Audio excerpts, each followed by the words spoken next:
तारीख के पन्नों में ऐसे चंद एक नाम ही हैं जो लफ्जों से धाक बिठा सकते हैं। आमिर लियाकत हुसैन भी अल्फाज का एक ऐसा जादूगर था जिसे लफ्जों से धाक बिठाने का खूब हुनर आता था। उसे कौन सी जगह कौन सा लफ्ज इस्तेमाल करना है और क्यों करना है, इसका इल्म था या नहीं, मगर इतना इल्म जरूर था कि किस लफ्ज के ठीक इस्तेमाल से सुनने वाले लहरा उठेंगे, और वो यही करता था। बला का अदाकार था वो शख्स। ये लफ्जों की जादूगरी ही थी कि वो अपने जमाना तालिब इल्मी में एक नामवर मुकर्रर, खतीब और डिबेटर रहा। चूँकि उसका खानदानी पस मंजर मुत्तहिदा कौमी मूवमेंट की सियासत से जुड़ा था, लिहाजा वहाँ भी किस्मत आजमाई और मुशर्रफ के ज़माने में वजीर मजहबी उमूर के मनसब पर फायज रहे।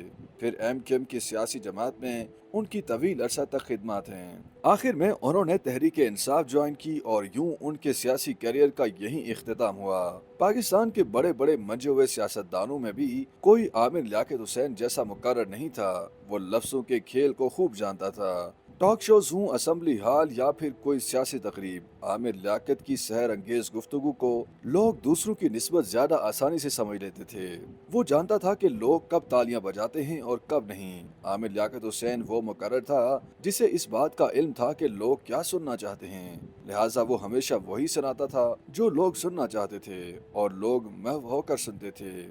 आज तक लोग ये नहीं समझ सके कि वो सियासतदान था, मुकर्रर, टीवी होस्ट, मजहबी स्कॉलर, कॉमेडियन था या एक शायर था। लेकिन अगर आबिद लियाकत की शख्सियत का बगौर जायजा लिया जाए तो मालूम होता है कि वो एक ऐसा अदाकार था जो इतने दिल से अदाकारी करता रहा कि हम उसे हकीकत ही समझते रहे।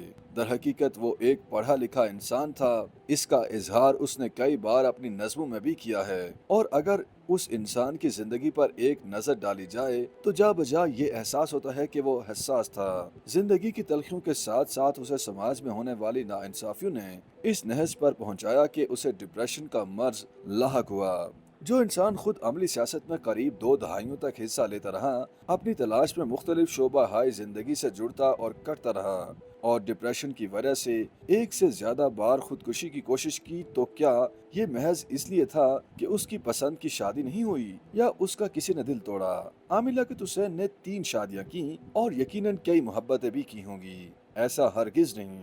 हसास इंसान के अंदर लगने वाली जमीर की अदालत उसे इतना कमजोर कर देती है कि जब उसे अपना जुर्म अपनी जात से बड़ा महसूस होने लगे तो वो अपनी जान ले लेता है। जमाने में जो आमिर लियाकत का जाहिरी इमेज बन चुका था, यकीन जानिए असल में हम सब भी वो आमिर लियाकत हैं। माफी नामों और अपनी बेबसी में लिपटी हुई नज़में लिखकर ये इजहार करता था कि वो मोहब्बत और अमन चाहता है, मगर मोहब्बत और अमन की फिजा कायम करने के लिए उसके पास ताकत नहीं, और जिनके पास ये ताकत है वो नफरत और जुल्म को परवान चढ़ाते हैं। इसी कश्मकश में उलझा आमिर लियाकत हुसैन खुद को कभी मजहब तो कभी बैनुल मसालिक हम आहंगी में तलाश करता रहा, कभी सियासत और कभी सहाफत और होस्टिंग में ढूंढता रहा। वो हर जगह अपनी छाप छोड़ कर गया।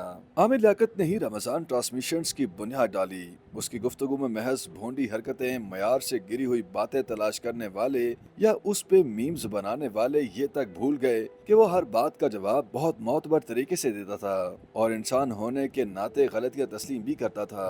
मीम्स बनाने वालों को मीम्स बनाने की इजाजत भी देता था और जहां अपना दिफा करता था तो भरपूर करता था। हमें बच्चों की तरह रोता हुआ आमिर लियाकत भले अदाकार ही लगता हो, मगर उसकी मौत ये बताती है कि वो तन्हाई में जिंदगी की हकीकतों पर कई बार रोया होगा। आज वक्त ये साबित करता चला जा रहा है कि आमिर लियाकत की निजी जिंदगी में मुदाखलत करने वालों की एक भोंडी हरकत हमसे उस लफ्जों के जादूगर को छीन कर ले गई।